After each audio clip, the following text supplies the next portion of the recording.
欢迎收看《新闻大白话》，我是主持人翟轩。马上来欢迎一下这个阶段加入我们讨论来宾，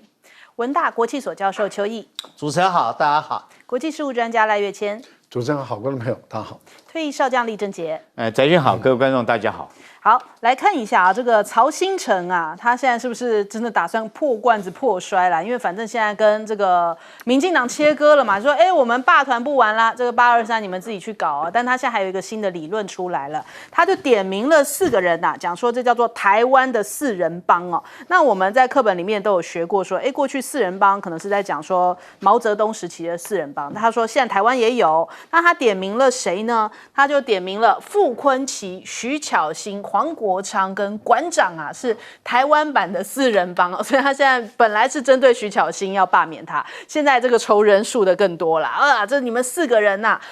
是王沪宁操控出来的台湾4人帮哦，会给台湾带来怎样的祸害？大家拭目以待吧。他这样子一喊呢，结果被网友给吐槽吐的说，我们看到4人帮怎么不是这个样子呢？大家在讲说，其实啊，你曹兴诚啊，跟柯建明啊、吴思瑶、沈伯洋才是4人帮吧，然后还在说啊，笑死了，你们这个自己当4人帮还说别人4人帮哦，所以就大家就开始有一番论战。反正总之现在曹兴诚讲什么东西哦，就会有一番吐槽，大家就觉得说，曹兴诚真的是替民进党不断在扣分的一个角色吗？那另外我们看看这个曹兴诚还对徐巧芯的恨都还没消哦，徐巧芯希望他能够好好活下去，但是他讲到徐巧芯是说，哎呀，你恶心撒谎的记录会永远烙印在你的脸上啊。然后徐巧芯在讲说，你看哦，大罢免之前我就说小心曹兴诚哦，背叛1次就会有第2次跟第3次啊，果不其然马上发生了。那现在这个曹兴诚立刻切割了，不如预期马上就跑哦。那但是曹兴诚也是这样子，就还是对于徐巧芯还是充满着恨意，就觉得说，你这个撒谎会烙印在你这个无耻的脸哦，反正讲话非常之呛。那另外我看到了波波漫画画了这一个很传神呢，就这上面呢，你看到这个在大罢免的车上面哦，有老柯跟这个赖清德，他们说老柯是说我发起的，赖清德说谢谢公民团体啊。那后面这几个呢，可能才是真正的4人帮吧，就是闽南郎八炯、史书华跟曹兴诚，站在最后面的推手就是曹兴诚哦，所以是曹兴诚一手把所有的局全部都大罢免推下了悬崖嘛，这是波波漫画的一个解读哦。那再来这个现在大罢免大失败，绿营有3大咖现在负面声量王啊，大家想是谁呢？第1名赖清德，他有13.9万笔的负面声量啊。那第2名的话是柯建明，老柯大概是6万笔。曹兴诚的话位居第3名哦。因为曹兴诚这种无差别的攻击哦，其实是不是继续在拉低这个民进党的声量？所以不光是他想切割民进党，是不是民进党也很想要切割掉曹兴诚？真的是反目了呀。那另外看到了，现在这个罢团也在抓战犯哦，因为这个罢团其实在那一天开票的时候，我们就看到一些罢团的直播在讲说，哎呀，这个之后又要来开始怪罪我们啦，不知道到底谁来扛责任哦。他们在直播时候这么说嘛。那你看现在罢团在讲说苗博雅阿苗这个已读不回还放鸟啊，他们说他们在这个等于在跑行程的时候，这应该是大安区吧，就找阿苗要去啊，可是阿苗不理会也不读这个罢团志工的讯息，疑似放鸟啊，所以对阿苗很失望。那阿苗就回应啦，说没有办法答应每个邀约啊，自己已经尽力了，在这个时刻不应该谣言重伤帮忙的人，也不应该用谣言切割台败队伍啊，所以看起来他们内部挺乱的。还有呢，这个也有罢团在讲，这个是删除危害这一边啊，那他们讲说这个张茂南，这个民进党台北市党部主委张茂南也没有来帮忙，没有尽全力哦，所以他们也点名了他。那后来呢，是到民进党下令就是全力辅助协助公民团体，张茂南才开始来帮忙，所以他们就在这边抱怨哦。那另外还有这个罢团的志工啊，就在讲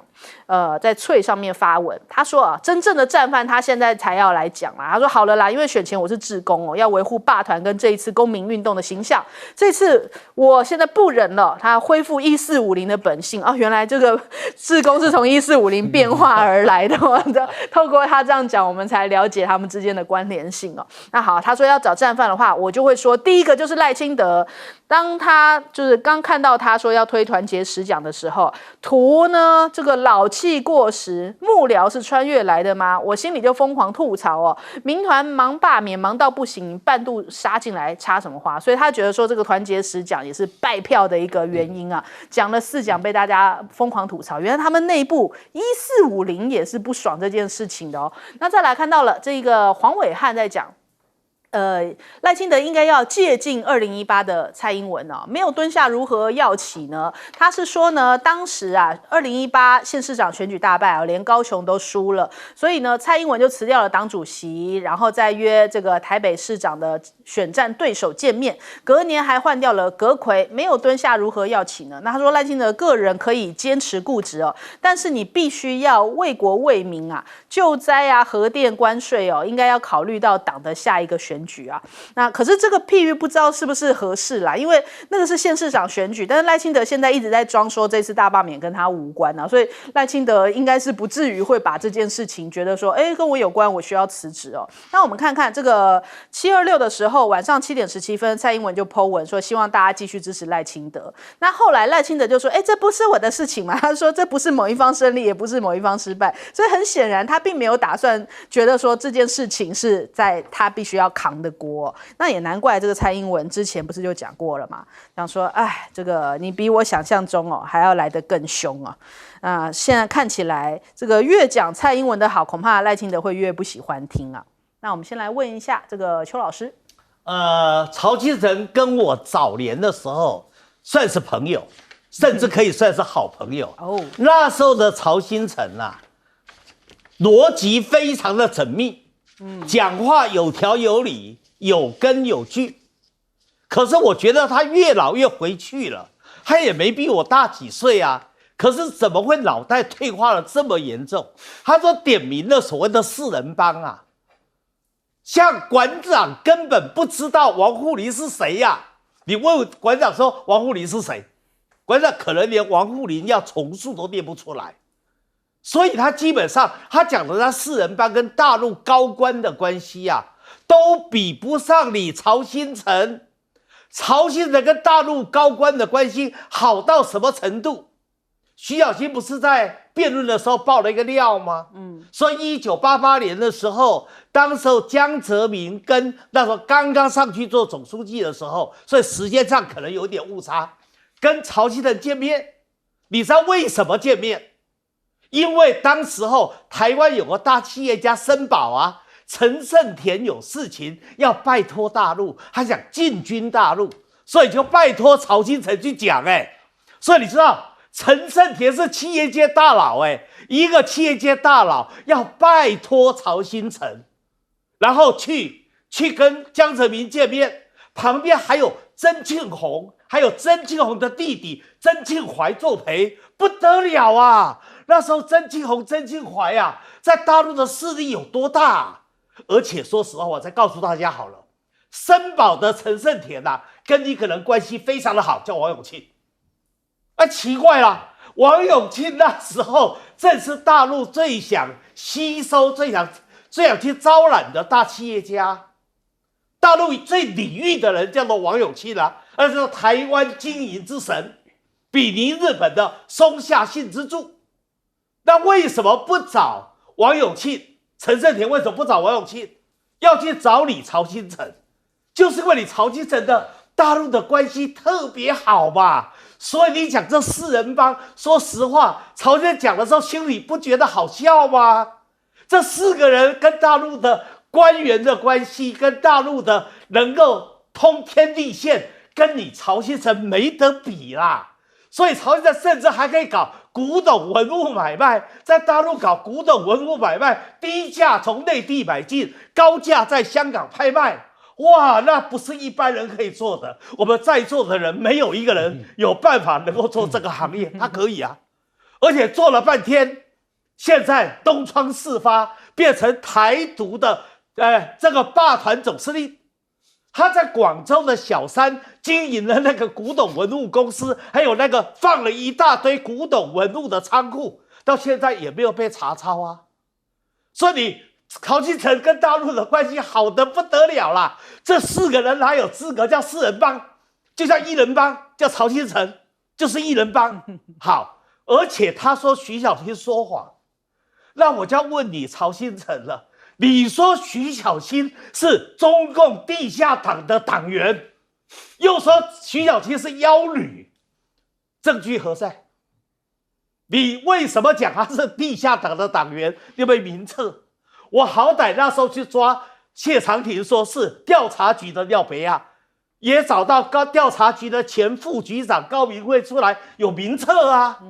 他也没有名册，也没有证据。那徐小新妖女，她妖到哪里去了？所以这些都是所谓的胡说八道。那你自己就擅长说谎，又指别人说谎。不过啊，我讲的那一堆曹新成，有一个人比他更无耻，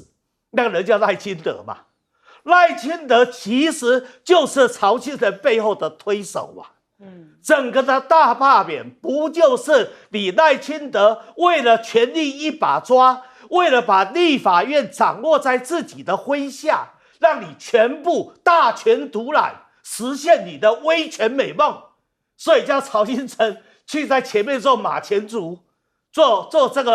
前面的这个做急先锋。那现在整个大罢免一败涂地，你现在又开始推责任了，要把责任推给罢团，逼着曹新成也火了，说我不管了。这个就是啊，这两个人啊，真的印证的一句话，叫做狗咬狗，一嘴毛。不过很好看。好，先来问厉将军。在部队里面当兵，应该都听过一句话，还讲理由，对不对？做应该当过兵都听过这句话。现在不就这样吗？我们看到他们到处在找理由，什么1万块，因为1万块。你也太这个侮辱老百选民的这种智慧了吧，对不对？选民会为了说要不要普发1万块，就这个投下不同意罢免嘛。另外，你看他们讲的这些理由哈，这个还有什么这个因为刚刚我们讲的就是曹新成讲的这些话哈，什么把责任推给别人了，就在一直不停的找理由，不但找理由还找战犯。但是我特别要说明哈，这次来讲很明显的最低战犯。不就是你赖清德吗？你在那边讲这什么话？什么没有一方赢，没有一方胜？你去问全世界，包括国外的媒体现在报道什么？不就是你民进党的失败吗？不就是蓝白合的胜利吗？那你现在还在推卸责任？我觉得这次来讲哈，之所以民众来讲要给这个民进党一个教训哈，有几个理由。第一个就是你赖清德当家闹事，对不对？你这个大罢免根本毫无这个理由，你就这个大罢免目的我们都很清楚，只是为了你能够遂行你独裁的梦想。第二个是柯建铭哈，柯建铭为了想当院长，所以要把蓝委罢免掉，罢免掉以后重新改选，他就有机会当院长。然后第二个来讲哈，我觉得这是民众很痛恨的是说，你到处把人家乱扣帽子，抹红人家，说是共产党，要不然中共同路人，要不然就是这个亲中卖台，每一个都用这种帽子去扣，然后完全不给人家反驳辩驳理由，甚至用造谣的方式去让像徐小新，对不对？说他是中共地下党党员，那你要拿出证据出来啊，你不能乱扣人家帽子，然后血口喷人。其实老百姓都看得很清楚，这些老百姓会把老百姓的愤恨激怒出来。第三个，我觉得最重要一件事情是，你放这些青鸟到处去霸凌人。我们看到所有街头上面，经常3不5时就看到那些青鸟从这个八九或谁啊，对一些人这个霸凌的态度，那让人家令人发指啊。那黄伟汉现在还讲说蹲下去哈，这个为了要跳更高要蹲下去。我觉得这次来讲的话，我在那边呼吁蓝白这个两边的阵营，尤其是中间选民，蹲下去以后就不要让他跳起来。对不对？不但让他蹲下去，也要把他打趴在地上。就像克劳塞维兹讲的，战争的目的一定要彻底屈服敌人的作战意志。所以说，我觉得823还有一场仗要打，这场仗绝对就是要彻底屈服民进党意志，彻底将这些青鸟这个打趴下去。不然的话，有一句话讲得很好，这个百足之虫，死而不僵。你如果正如黄伟汉讲的，让他蹲下去，有机会再跳起来的话，我跟你讲，那台湾来讲永无宁日。所以说823再来这场战役不管我们应该很有把握，应该不会有任何一席立委被罢免掉。但是我希望用更多的选票，这次彻底将这些青鸟，将这些民进党彻底将他打趴在地上，让他永远没办法再蹲起来，或甚至于跳起来。好，来问赖老师。曹金城现在是风头人物了啊，因为我想各个舆论点都在谈他嘛，因为他的表达意见很多。不过我大概只注意到一件事啊，这件事就是说，他说如果对于徐小新没有罢免成功的话，那他活不下去了。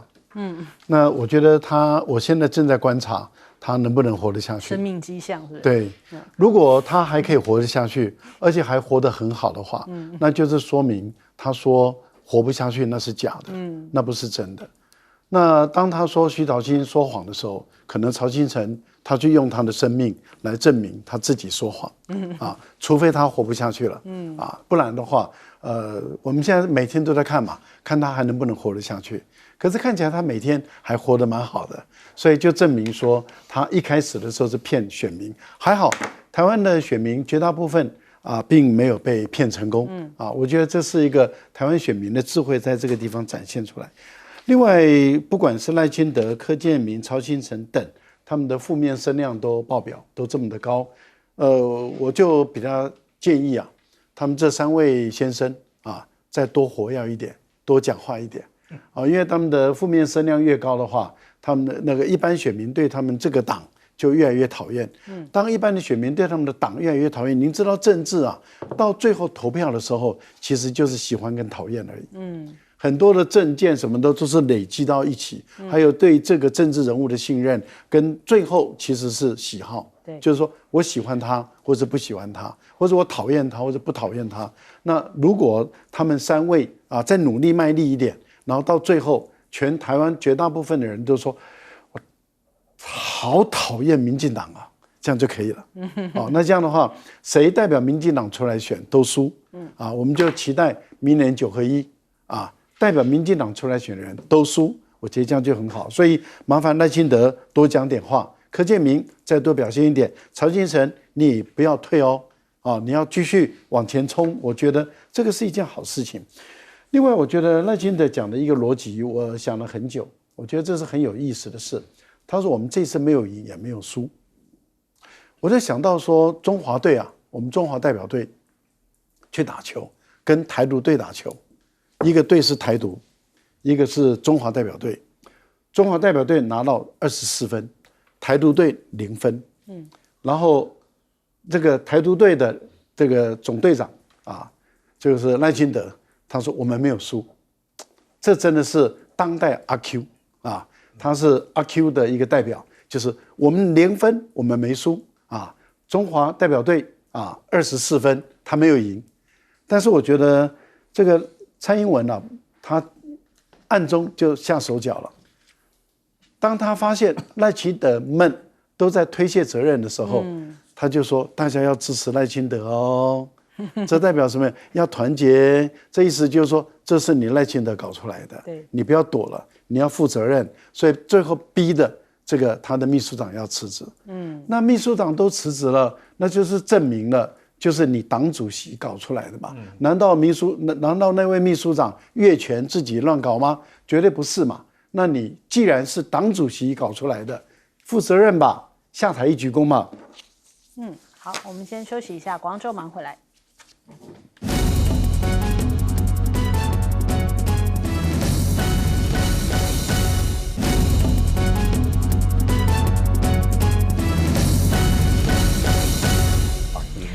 好，来看一下这个赖清德想要过境美国再度泡汤嘛，又被美国给拒绝啦。那现在看看那个最新的状况是，本来是说这个8月份的时候不是要去巴拉圭过境美国纽约吗？7月15号的时候我们就已经听到这相关的报道跟消息了。但是这个南华早报讲就分析人士指出，现在中美关系在川普政府的主导之下赖清德过境美国遭美方临时取消，原因就在于呢，现在赖此行正逢中美之间要举行川习高峰会所以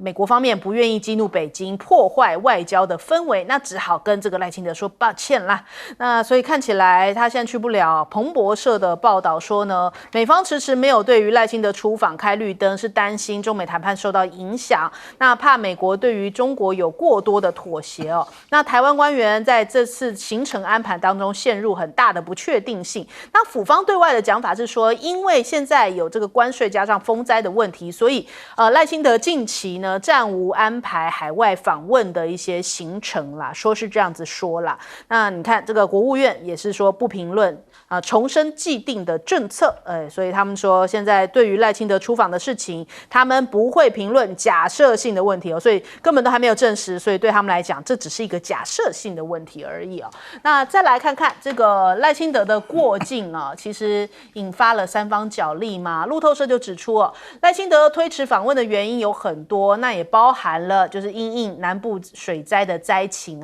还有中美的磋商，这个贸易磋商也是原因之一，可能是美国不想在这个时间点节外生枝只不过你看裴洛西他有提到了，他说这个川普拒绝赖清德访问纽约的决定发出了一个危险讯号，就是呢在台湾问题上，美国可能会被胁迫而沉默。那旅美的台湾学者这个杨先顿他提到了，说这一次呢，川普政府使用的是阻止而非过去的限制一字之差可能影响千里，事态重大。那外交部的讲法，他说我们没有看到这个裴洛西相关的言论，但是他说你要想我们台湾做任何事情都会受到中国大陆的抗议跟打压，所以这个锅就打算甩到中国大陆这一边去，说可能是中国大陆所影响的。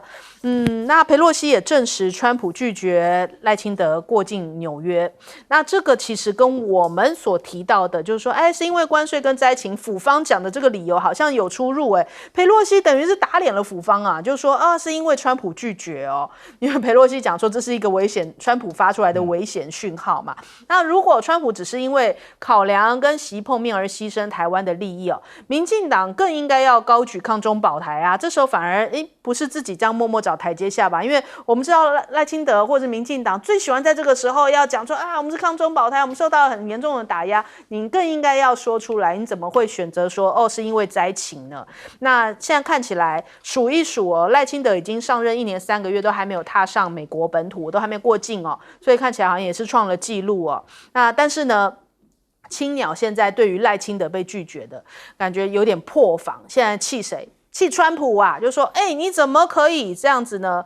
川普说不给去就不给去，有必要再透过媒体来戳破别人的大内宣吗？还这样讲因为媒体已经讲说要去了呀，然后结果被川普说不行这个现在这个有疑虑，竟然不能去他说这个青鸟还给川普上了课人情留一线，日后好相见大家都是民主同盟而非这个红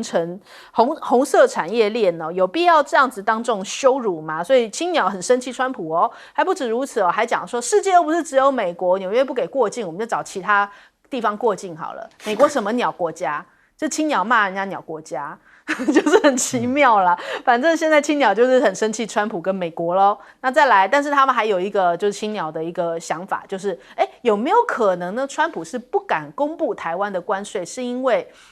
他说谈得太好了，让美国吃瘪了，不敢见人了，甚至美国还要倒贴台湾3000亿，甚至让台湾零关税。就大家在这个突发奇想，就说说不定是我们太厉害了，这个台湾太强大了，就是让美国怕了。这是反正就是青鸟啦。然后很多网友在那边吐槽，就讲说川普会怕台湾吗？我还是相信秦始皇快一点，或者是说青鸟现在是不是已经开始出现幻觉啦？然后再来这个台湾现在目前关税没有出炉嘛，那就在等川普。川普指出呢，可能还没有谈到的关税大概是介于15%到20%之间，的确是介于这边之间啦。但是呢，代价每个都很高，都是你还要这个投资美国这个4000亿，然后被川普划掉变5000亿、6000亿的，所以的确是这个之间，但是他旁边弹书一大堆，你没有去看而已那我们台湾又会怎么样呢？现在半导体也是另外一把剑剑又在弦上，你可能谈完了15%到20%关税，他又跟你说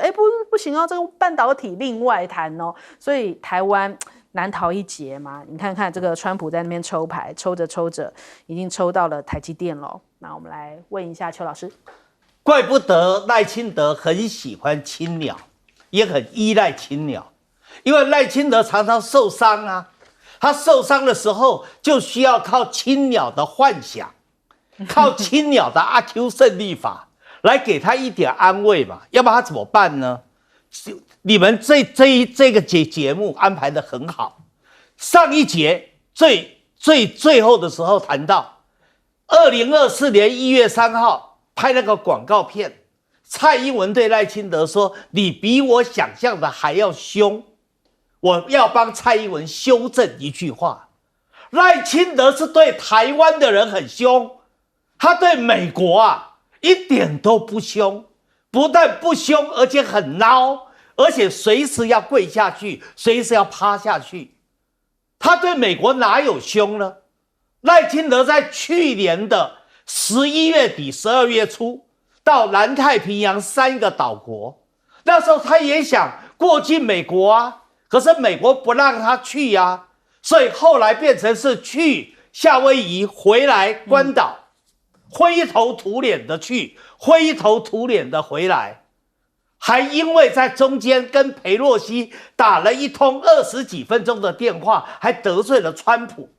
好，这一次你说他有没有安排访美？当然有外交部早就放出消息啦。另外，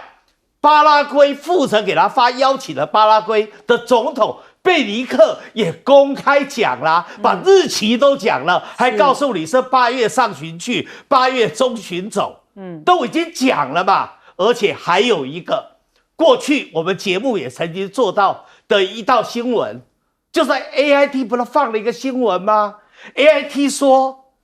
在德州的休斯顿要跟台湾合作，要建立航天港，对不对？而且台湾这边还说地点选择在屏东县满洲乡，然后九鹏村。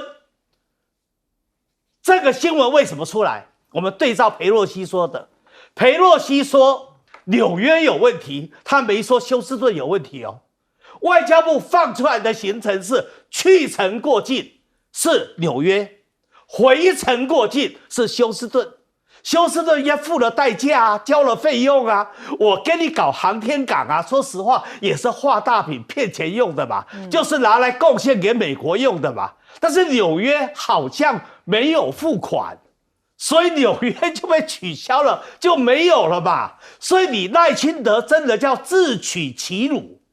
为了过境美国，就拿台湾的宝贵的资源去满足美国的需索。问题是你付了半天，你川普有念你这个情吗？没有其实大家早就知道赖清德一定去不成。为什么去不成？现在正在瑞典正在谈什么？他正在谈中美贸易谈判现在进入第2天还没有结果出来另外的，川普也希望在10月份的时候能够去访问中国大陆，能够跟习近平见面。他怎么可能为了你赖清德要过境访美，把他们的谈判的氛围给破坏掉呢？损伤到美国的利益呢？所以根本去不成嘛。最后一个，我要说，赖清德这时候想考虑去美国过境，真的叫狼心狗肺。他应该做什么？第一个，关税马上要公布了，台湾的产业会受到极大的冲击，毁灭式的冲击，你该不该留在台湾？第二个，整个风灾不断的来，蓝坤生、戴天福告诉你，屋漏偏逢连夜雨，台风一个一个来，你是不是该留在台湾，好好的为这个风灾做预防跟善后？最后一个，你大罢免失败以后，你本来就要改组内阁全面改选换阁揆而且马上要应付这么多的危机，这都需要你赖清德来做。你不做这个，你8月4号本来想跑去美国干嘛？你能够得到什么？也是灰头土脸的去，灰头土脸的回来，丢台湾人的脸嘛。好，来问赖老师。其实我们要问一个问题，就是谁在说谎赖清德说他这次不出访，是因为有台风关系，然后也有关税要处理，所以他不出国他不出访。裴洛西说是因为被川普拒绝了，所以他不能够过境美国。那到底是裴洛西说谎还是赖清德说谎？一定有一个人说谎嘛？对那如果总统府他的发言人说我们确实跟川普无关，那这样的话，那就是裴洛西说谎。那就麻烦你纠正一下裴洛西你说谎啊。那我们的另外一个问题是，裴洛西发表的那篇文章拿了多少钱？我们都知道，你在美国要美国的众议员或参议员发一篇文章支持你的话，那如果小的文章可能是5万块美金，大一点点的文章，或是他的地位高一点的话，可能就10万块美金，还有更多的。那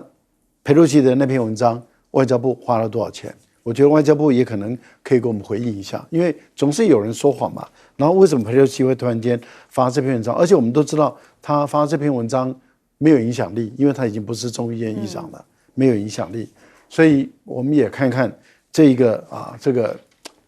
说美国占领这个国会大厦的是暴民，而香港的却是美丽的风景线。那我们大家都认为说，香港是美丽风景线的话，美国也是美丽风景线。如果美国是暴民，香港也是暴民，这就是裴洛西。另外，我觉得既然不能过境美国，你可以过境别的地方嘛，要不就是空中加油，或者是用其他的方式。但是你这样就取消了巴拉圭的一个访问。那当时是你正式的，巴拉圭总统正式的宣布，而且是找绿营的媒体宣布的，说你赖清德要来访问，然后你现在就只因为不能过境美国，你就把它取消，你就让巴拉圭很受侮辱好像就是说我不是你的目的，我只是你一个工具那这个他以后对台湾也把你台湾当工具，就是摇钱树。那这样的话，这个对我们有多大的伤害？外交部的讲话里面就让我觉得匪夷所思了。他的意思就是说，一定是中共施压的结果。所以全世界目前能够改变川普意志的，就中国大陆。那连过境都能够改变他的意志，连过境都不敢给台湾给赖清德过境的话，那你说美国还可能来协防台湾吗？我觉得你外交部你就直接说，美国绝对不可能协防台湾的。好，来文将军。青鸟说这个赖清德这次不能去，他特别讲有必要这样当众羞辱吗？试问一下，是谁在羞辱谁啊？这个我觉得是我们自己台湾在羞辱我们自己的总统因为这件事情是7月15号的时候，那时候是这个三立的新闻首先率先报道出来。我们知道三立新闻就是绿营的新闻嘛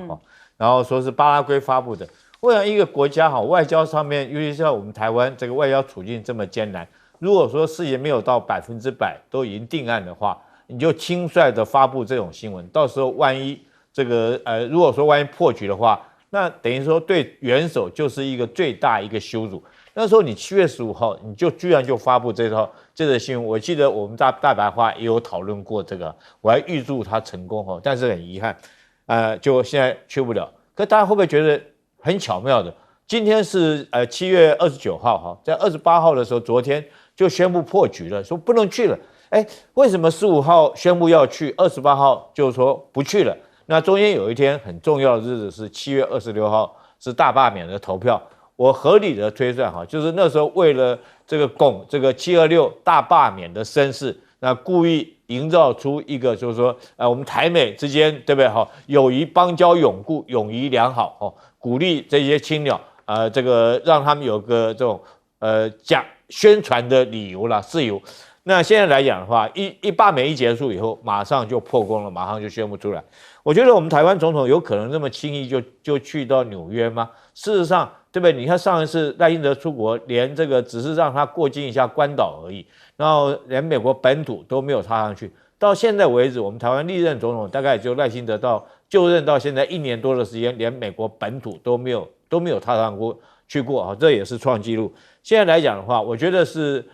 未来来讲很明显的是这个川普想要见习近平，这个态势已经很明白了嘛那他希望说是在93如果阅兵没办法去来讲的话，很可能是 APEC 会议他要跟习近平见面。如果在10月份 APEC 之间如果说是有任何这个让这个气氛不好，见面气氛不好的话，我跟你讲，习近平就不跟你川普见面，所以川普现在是小心翼翼，不敢去得罪习近平这个态势应该很明显。难道我们台湾连我们老百姓都看得出来，你外交部看不出来这种局势吗？居然还在羞辱总统这个真的是很不应该好，我们先休息一下，广州马上回来。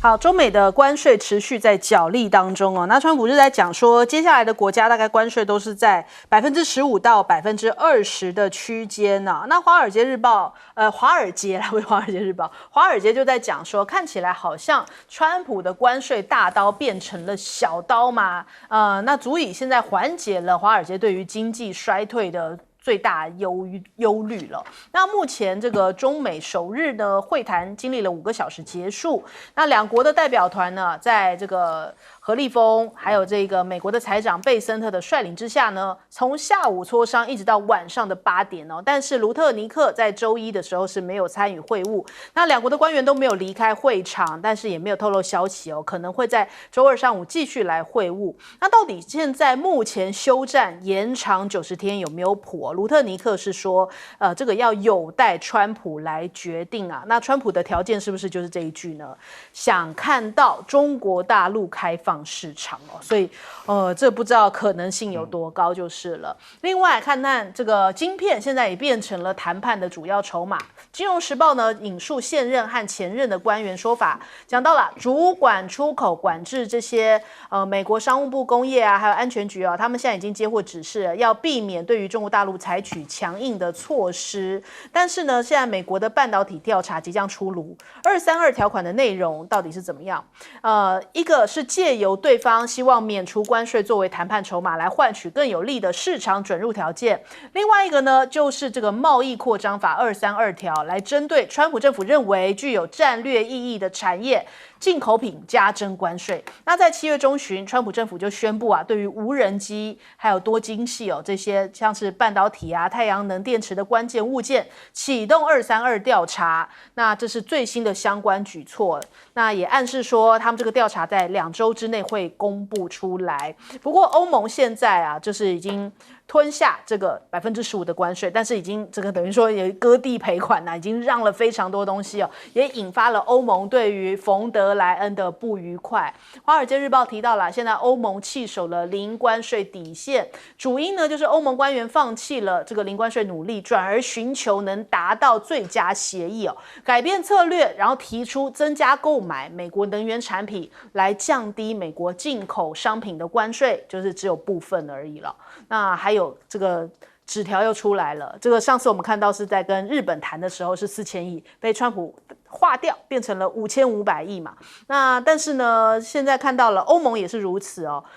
投资是5000亿，划掉又变成了6000亿，所以这个川普手上拿的这个欧盟提案的文件疑似多处都有川普的笔迹啊，从关税、能源处处要加码，所以就被讽刺说冯德莱恩根本就是在川普面前被当早餐给吃了。那讽刺他的是这个匈牙利总理奥班就讲说你真是把所有的欧洲一起给卖掉了嘛，这个没有谈到一个好的协议，倒是这个要投资美国非常巨额的金额。那德法总理也齐声抗议啊，就说这是非常黑暗的一天，所以看起来欧洲也是很不开心那我们先来请教一下邱老师。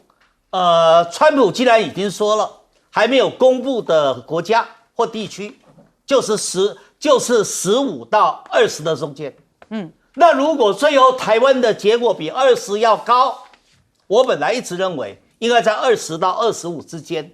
如果台湾比20高，那代表这个谈判是完全失败的。而且呢，除了这个关税的数字以外，更重要的有几点要观察的。第一个，你要付出什么代价？因为川普已经讲了，你要关税降的话，用钱来买啊。所以第一个，市场准入，开放多少市场？你是不是采零关税，或者美国要的几个重要的标的、重点的产品你要开放？第二个，你到底在美国投资要多少？像韩国4000亿美元，好，像日本最后5500亿，像现在欧盟是6000亿。好，另外一个就是你要对美国采购多少，而且采购什么？你完全是靠川普仙人指路啊，他说哪里就哪里啊。好，那我们也可以从程序，这个谈判的程序来预测谈判的结果。我在教谈判模型的时候，我常常会讲，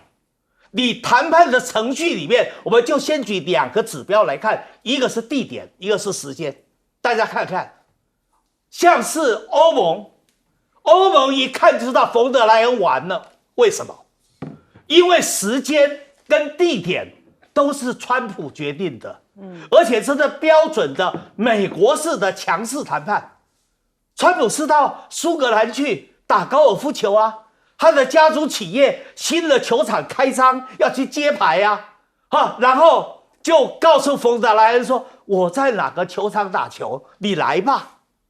所以时间由川普定，地点由川普定，而且是随时叫你来，召唤来你就来。这一开始程序谈判已经告诉你，你处于绝对的下风，绝对的劣势。所以当时候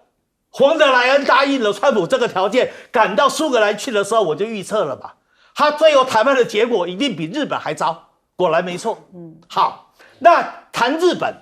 日本的话，地点在哪里？跑到白宫去谈。那跑到白宫去谈的话，那已经迁就对方的地点了。那时间呢？至少日本还有一点讨价还价的能力，拖到7月20号参议院选举完了以后再去。所以日本稍微因为石破茂的强硬，还有一点讨价还价。那至于像中国大陆，现在谈完的第一天还没有进入第二天，他在哪里谈？他在瑞典的斯德哥尔摩谈。经过了第3次的谈判，第一次在瑞士，第2次是在英国的伦敦，第3次在瑞典斯德哥尔摩。地点是双方协商决定的，而且几乎是迁就何立峰原来的行程，尤其前2次是完全迁就何立峰啊。所以在整个地点的选择跟时间的选择上面，很明显的中国是占得上风。所以中国会不会在谈判上面，它会得到比日本、比韩国、比欧盟更好的结果？甚至贝森特事前都已经打了消毒针了，他已经告诉你了，如果没有共识性的结论，他可以再延个90天。他已经给了你这样的一个 favor 条件在那个地方，所以基本上我们从程序大概可以预测谈判的结果。我认为中国谈出来的结果一定比日本好，一定比欧盟好。好，赖老师。8月1号，那美国的对等关税就要开始实施了嘛，开始执行了。那我们看到你越晚谈成的条件就越糟糕。日本本来是24%，后来提升到15%，然后最终谈成的是后来提到25%，最终谈成是15%，但是要外加100架波音，然后5500亿美元的投资案。那昨天谈成的是欧盟，欧盟原本是20而已哦，比日本还低哦，日本还24，然后再往上调到30。最终谈成的也是15，然后外加6000亿投资案，还有7500亿的能源的采购案，每一年要执行2500亿这样的一个。那台湾呢？台湾还没有到7月31哦，越来越接近了。所以我觉得台湾不会像一般的其他的说那个非洲的小国啦，或者是拉丁美洲啦，不会。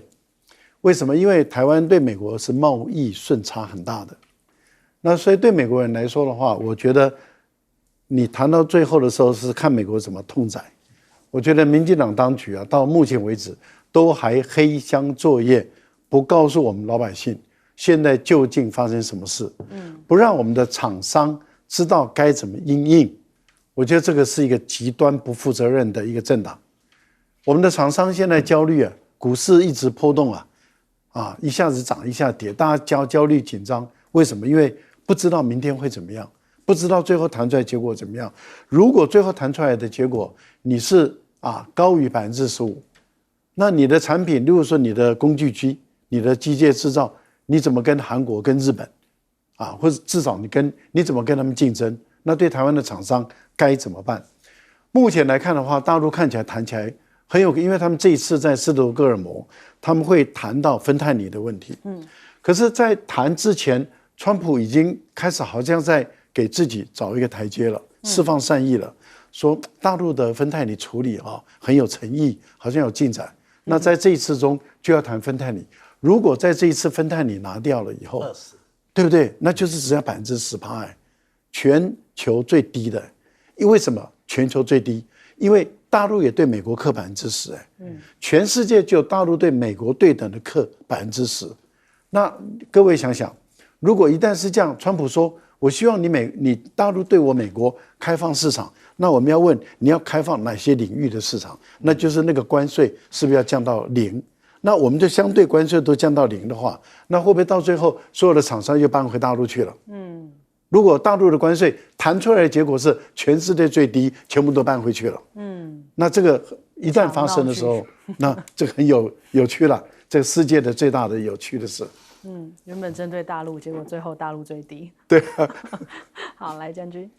今天上午的时候，台湾的股市这个中间有一度传出来说关税是22%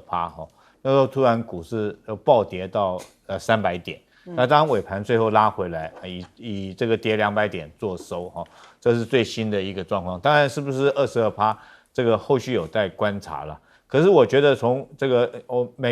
欧洲跟日本跟美国的谈判结果大家不要以为说是15%，它后面还有很多东西，譬如说是它完全要对有些东西对美国是完全开放市场，是零关税的。那我们台湾是不是也是比较如此？22%如果再加上一些农牧产品是零关税的话，其实对我们这个台湾伤害是很大。尤其是说有一个汽车关税，现在来讲，听说台北港停在那个地方准备进口的车子有将近3万辆停在那个地方。为什么？因为很多民众在那边期待，是不是关税下来以后，我可以用比较低的价格去买到车？所以现在民众来讲都不买车了，在那边等关税下来。那你想想看，这个如果说是这样，其他的农牧产品的话会遭遇什么样的后果？这第一个。第二个来讲的话，我觉得这个欧洲跟日本很明显的，因为他们比较没有什么底气，跟美国叫板，最后就是沦为鱼肉，任凭美国宰割而且美国川普也很恶劣这个不但是要到这个关税，而且还要当众羞辱人。你看日本跟欧洲一样，都是那个板子拿出来，他还让记者拍，对，一笔划掉。这个4000亿改成5000亿，5000亿最后还加500亿变成5500亿，这是对日本。那对欧洲也是一样，你不要考虑欧洲这把是很严重，要采购它这个7000亿的东西，包括天然气。那原来它可以从俄罗斯那边买到便宜的天然气，用管线运输，你看那个运输成本就便宜很多嘛。那它现在要用 LNG 船从美国大老远买美国很贵的天然气，而且还要在盖港口，将这些天然气下来再储存。所以我觉得欧洲来讲这把下去，后续一定是面临很严重的通货膨胀。那目前来讲，最新的这个报道说，欧洲认为他们这是全欧洲来讲的话，因为这场关税贸易，它会 GDP 整个会少掉0.15%，会少到那么多，所以欧洲一定是很愤怒，一定是没办法接受。再加上它其实你说这个15%不是所有东西都15%，我跟各位讲，有一些钢铁、铝它还是50%的关税，有些汽车来讲的话，还是有它的限制。那你除非中国现在来讲，平常讲他们真的是有底气。